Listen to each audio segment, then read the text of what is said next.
Something important, judicial review. Virginia was ruled by an aristocracy. It was an aristocracy of mind as well as money. A poor boy with talent could make his way in Virginia.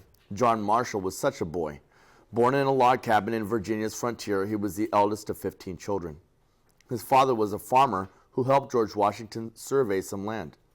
Washington became a family friend. Their friendship helped young John, but he would have succeeded anyway.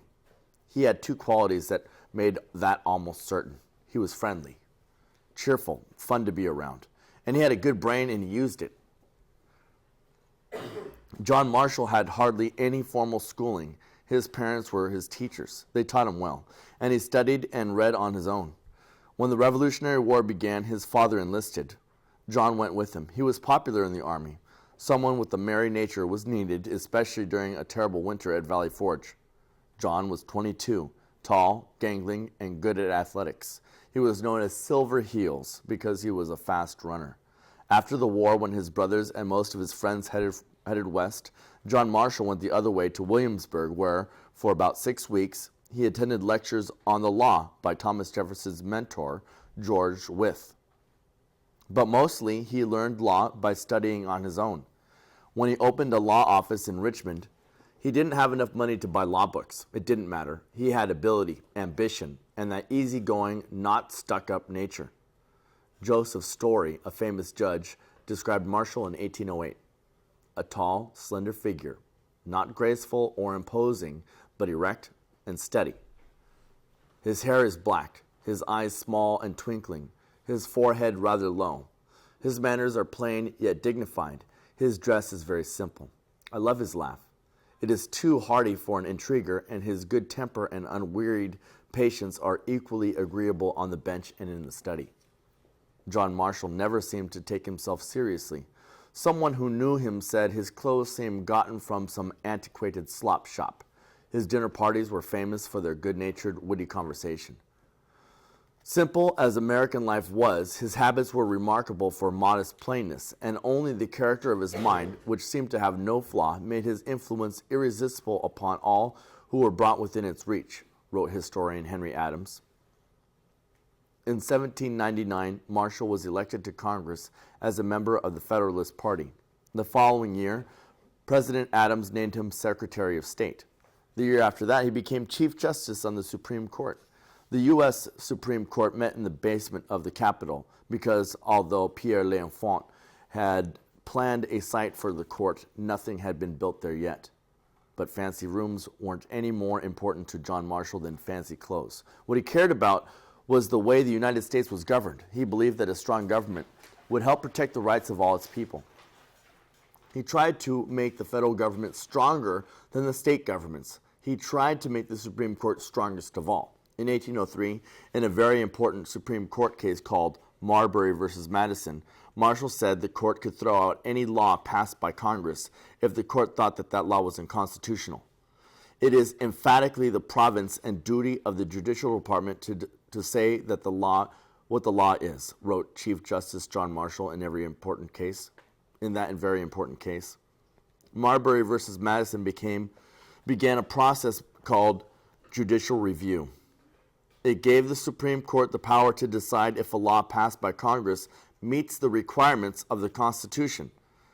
But who really cares if a law is constitutional or unconstitutional if Congress wants it? Well, imagine that tomorrow Congress passes a law saying you can't criticize the president. Suppose your mother does that and she goes to jail. That actually happens in some countries. In those countries, people are even afraid to talk to their friends. It happened here in 1798 with the Sedition Act. Judicial review protects all of us. It helps guarantee our freedoms. Judicial review made the Constitution stronger. It made the Supreme Court powerful. It made the court a real check and balance to the two other government branches. We Americans have always cared about our freedoms, especially the freedoms guaranteed in the Bill of Rights. John Marshall made sure that those rights would be protected, even from Congress and the President. Nevertheless, this great man nourished one weakness, wrote Henry Adams, pure in life, broad in mind, and the despair of bench and bar for those unswerving certainty and of his legal method, almost idolized by those who stood nearest him, and lovingly warm in return, this excellent and amiable man clung to one rooted prejudice. He detested Thomas Jefferson. Does that surprise you? Well, here is another surprise. John Marshall and Thomas Jefferson were cousins. How did Thomas Jefferson feel about John Marshall? He loathed the man. Those two brilliant, remarkable Virginians couldn't stand each other. Each thought the other was not to be trusted. Their dispute was all about ideas. These were men who cared deeply about their ideas. Now, it just happened that John Marshall, with his relaxed, informal ways — in Richmond he sometimes went shopping with a market basket on his arm — was a supporter of causes that pleased the wealthy classes, while Thomas Jefferson, who had elegant taste and a French chef, was a champion of democracy and the common people. This is just another one of those paradoxes that keep turning up in history. Marshall believed that the purpose of the government was to protect the life, liberty, and property. Neither Jefferson nor Marshall could quite believe that anyone who had conflicting ideas and was also a deep thinker could be honorable. Well, history shows that they were both honorable men, and although they didn't know it, their ideas complemented each other and the nation needed them both. John Marshall and his cousin Thomas Jefferson did agree on one thing: the Alien and Sedition Acts. Neither liked them. Most of the country didn't like them either. When John Adams ran for a second term, he was defeated. Many people think it was because of his support of the Alien and Sedition Acts. The great Federalist Party never achieved power again. The election of 1800 was a tie. Democratic Republicans Thomas Jefferson and Aaron Burr each got 73 votes. Federalists John Adams and Charles Pinckney got 65 and 64 votes respectively. It was up to the House of Representatives to break the tie. After an all-night session and 36 ballots were still deadlocked, Alexander Hamilton persuaded some of his Federalist colleagues that a vote for Jefferson was the lesser evil. Jefferson became president and Burr vice president, and Burr nurtured a grudge against Hamilton.